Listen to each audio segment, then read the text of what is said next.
एक फकीर मेरे पास आया, कहने लगा भूख लगी है। क्या?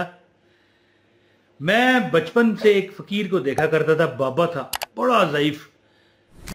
वो पंजाबी में आखते हैं मुंह दे झुरटा पईयां सन, मुंह पर इस तरह जो ये देखें जैसे ये मेरी नहीं ये पड़ी हुई यानी उसका चेहरा भरा हुआ था, बहुत ज़ईफ बूढ़ा था। और मांगने का उसका स्टाइल था भूख लगी। क्या होता है ना, बंदा कहता है मांगने वाला अल्लाह ना दे दे दे कुछ, वो क्या बस यही कहा करता था भूख लगी है। मैंने उसे कहा बाबा कभी कुछ और भी मांग लिया कर, आगे इस तरह करता है, फिर कहता है भूख लगी है। यानी उस मेरी बात का उस पर असर ही नहीं हुआ। वो एक बार उसने मुझे एक अमल बताया, पता नहीं बोल पड़ा पहली बार, कहने लगा ये अमल जो करता है ना, अगर फकीर भी होगा तो बादशाह होगा। हैं जी? तो मैंने कहा कि फिर इसलिए तू फकीर है, तू भी किया कर। कहता करता हूं। तो फिर मैंने कहा तू क्यों फकीर है? यकीन करें कि उस बाबे का तेवर बदल गया, अच्छी खासी खासी मेरी बेइज्जती उसने कर दी। हैं जी? और ये आज की बात नहीं है, 32 साल पुराना वाक़या है जो मैं आपको बता रहा हूँ। मैं छोटा था उस वक़्त, मेरे ख्याल है कि मैं 12-13 साल मेरी उम्र थी। तो मैं गुस्सा आ गया उसको, कहने लगा चल दफ़ा हो जा। मैंने कहा बाबा माफ़ कर। इतना मुझे पता था कि किसी मांगने वाले का, किसी जो भी है, देखें एक बंदा ना हट्टा कट्टा है, मांग रहा है, कभी उसको झिड़कना मत। मैंने कहा बाबा जी माफ़ कर दो। नहीं वो माना, चला गया। फिर जब कभी हमारी वो गली से गुजरा जहाँ पर दुकान थी, मैंने कहा गलती हुई है, वो भूल चुका था। कहने लगा चलो ठीक है माफ़ किया। तो मैंने कहा कि ये ले पैसे। पैसे उसने ले लिए तो मुझे मेरे पास आ गया, कहने लगा कि किस बात पर मैं तुझसे नाराज़ हुआ था? मैंने कहा कि आपने कहा था कि एक अमल मैं करता हूँ कि अगर फ़कीर भी होगा तो उसकी तकदीर बदल जाएगी, बादशाह बन जाएगा। तो मैंने कहा था कि आप फिर क्यों नहीं पढ़ते? आपने कहा पढ़ता हूँ। तो मैंने कहा था इसलिए आप फिर फ़कीर हैं। कहने लगा कि बेटा बात याद रखना, बादशाह जैसे वो ड्रामों में फिल्मों में होता है ना, बादशाह सलामत बैठे हैं, साथ में दो खादमाएँ खड़ी हैं, हैं जी, उसको पक्का ये इस तरह आवाज़ दे रही हैं, और सामने इधर 2 लाइनें वज़ीरों की लगी हुई हैं, और बादशाह सलामत की खैर हो, हैं जी, जान की अमान पाऊँ तो ये अर्ज़ करूँ वो अर्ज़ करूँ। वो बादशाह होता है, वो तो चलो होता होगा, लेकिन बादशाह बनना, वज़ीर आज़म बनना, प्राइम मिनिस्टर बनना, प्रेसिडेंट बनने को बादशाह नहीं कहते। बादशाह वो होता है जो जिस चीज़ पर हाथ रखे उसे मिल जाए। वो फ़कीर बाबा कहने लगा कि मेरे पास इतना पैसा है, हालांकि गुस्सा आ गया था उससे, फिर गुस्से में आना शुरू हो गया। कहने लगा कि तू मुझे देता है दे, नहीं देता ना दे, मेरे पास इतना पैसा है कि मैं 2 महल बना लूँ ना तो इतना सा पैसा मेरा कम होगा। यानी अगर इतना मेरा ढेर है उसमें से इतना कम होगा। मिसाल दे रहा था कि कहता है कि फिर मैंने कहा मांगते क्यों? कहने लगा बस और क्या करूं, घर में अकेला बैठा रहता हूं, शौक के लिए मांगता हूं। यानी कहता है कि मैं, यानी यार मैं आपको ये फजूल बातें बता रहा हूं। असल में बात ये है कि जो सूरह यासीन की आयत है ना, सलामुन कौलुम मिर रब्बिर रहीम, ये जो मैं अमल उसने बाबा ने मुझे बताया और जो मैं बताऊंगा, ये अमल तो बहुत बड़ा अमल है।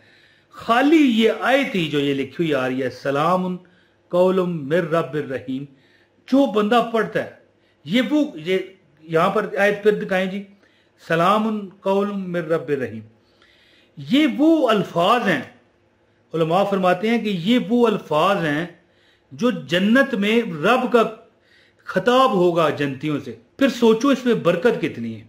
जो बंदा चलते फिरते ये पढ़ता है ना, कभी वो तकदीर से नहीं हारता, कभी उसके साथ बुरा नहीं होता। तो बाबा कहने लगा ये अमल करने वाला बादशाह बन जाता है। अब यहां पर मैं किसी को अमल बताता हूं तो लोग कहते हैं यार तू खुद क्यों नहीं करता है? आप बंदा उस फकीर से सवाल करे, खुदा न खासा वो उस तरह का फकीर आपके सामने आ जाए, आप तो उसका जीना 2 बार कर दोगे कि खुद क्यों मांगता है?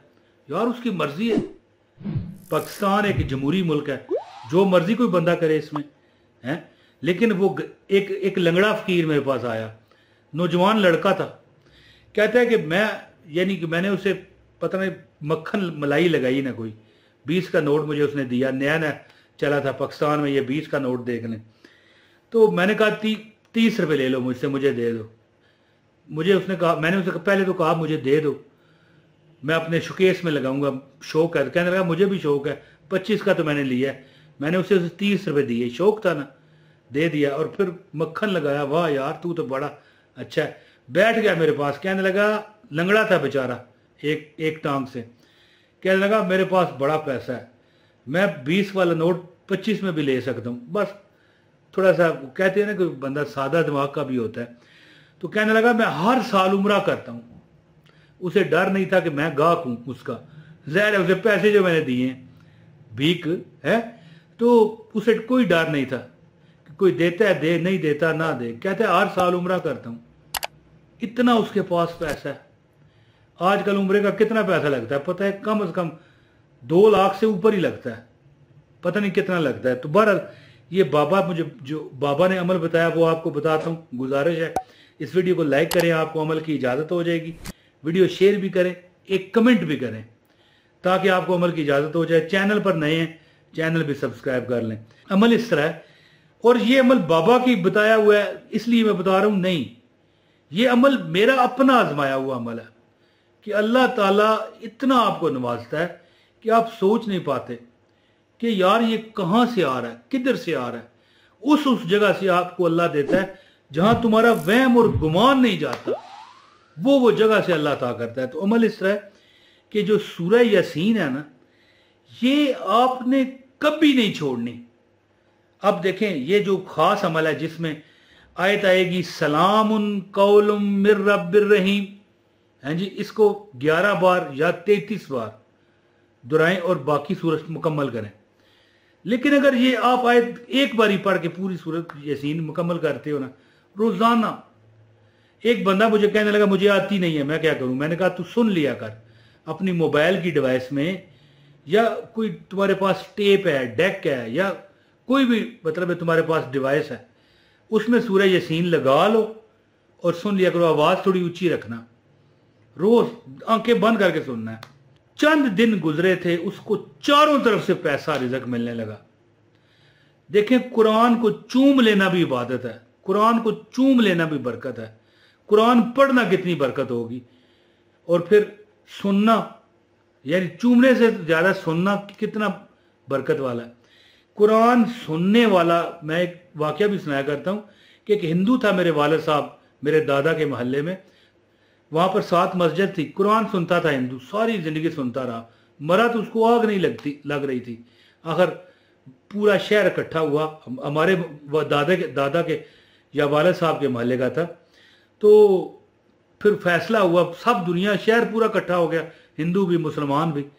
तो उस दौर में हिंदुस्तान पाकिस्तान एक ही थे, तो उस हिंदू को मतलब है फिर दफनाया गया।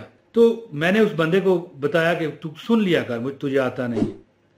तो सुनने लगा, चारों तरफ से दौलत आने लगी। तो अमल आप क्या करें जो फकीर बाबा का बताया हुआ है कि रोज़ाना सुबह के वक्त सूरह यासीन को पढ़ो, और जब ये आयत आए ना सलामुन कौलुम मिर रब्बिर रहीम, इसको 11 बार दोहराओ या 33 बार दोहरा लो। सलामुन कौलुम मिर रब्बिर रहीम, सलामुन कौलुम मिर रब्बिर रहीम, सलामुन कौलुम मिर रब्बिर रहीम, ठीक है। और फिर सूरह यासीन मुकम्मल करके दम कर लो इस तरह, हाथों में, चेहरे पर, जहाँ पर जिस्म पर हाथ जाए सारे पर फेर दे। और इसके बाद आप अपने सारा दिन गुजारें, पढ़ते हैं स्कूल कॉलेज में, या दुकान पर हैं, या दफ्तर में हैं, मजदूरी करते हैं, कोई डर नहीं। इंशाल्लाह बरकतों की नजूल देखोगे। और जो ये रोज अमल करता रहता है, छोड़ता नहीं, अल्लाह ताला कभी उसको ना, यानी अल्लाह ताला कभी उसको बेबरकती का शिकार नहीं होने देंगे, कभी वो तंगदस्ती नहीं उस पर आएगी, कभी बीमारी नहीं आएगी। छोटा मोटा निच खांसी, निच है यानी निच से मुराद है छींक, समझ गए रहे, ये तो लगी रहती है, बुखार हो गया छोटा मोटा, कोई ऐसी नहीं लगेगी कि बंदा मुताज हो जाए। और तुम देने वालों में से होगे, लेने वालों में से ही होगे इंशाल्लाह। रोज सूरह यासीन पढ़ो, फकीर का बताया वो अमल है जो कहता था जो पढ़ता है बादशाह बन जाता है। तो बहरहाल जो बहस थी मैंने आपको करके दे दी कि यार तू फिर क्यों फकीर है। कहने लगा मेरे पास इतना है कि 2 मैं महल चढ़ाऊं ना तो मेरी दौलत से इतना पैसा जाएगा सर, इतना पैसा है। बाद आज तो मजबूर सी फिर है। तो सुबह सूरह यासीन पढ़ें और सलामुन कौलुम मिर रब्बिर रहीम, जब ये आयत आए 33 बार या 11 बार या 100 बार, जितना भी आप, यानी कम से कम 11 बार ज़रूर पढ़ें। और बाकी सूरत मुकम्मल करके दो अपने आप पर दम भी कर लें, हाथ फेर लें, हाथ पर दम करके चेहरे पर फेर लें, इंशाल्लाह मुकद्दर वक्त चेंज हो जाएगा तुम्हारा इंशाल्लाह। बहुत शुक्रिया। अस्सलाम वालेकुम वरहमतुल्लाहि वबरकातुहू।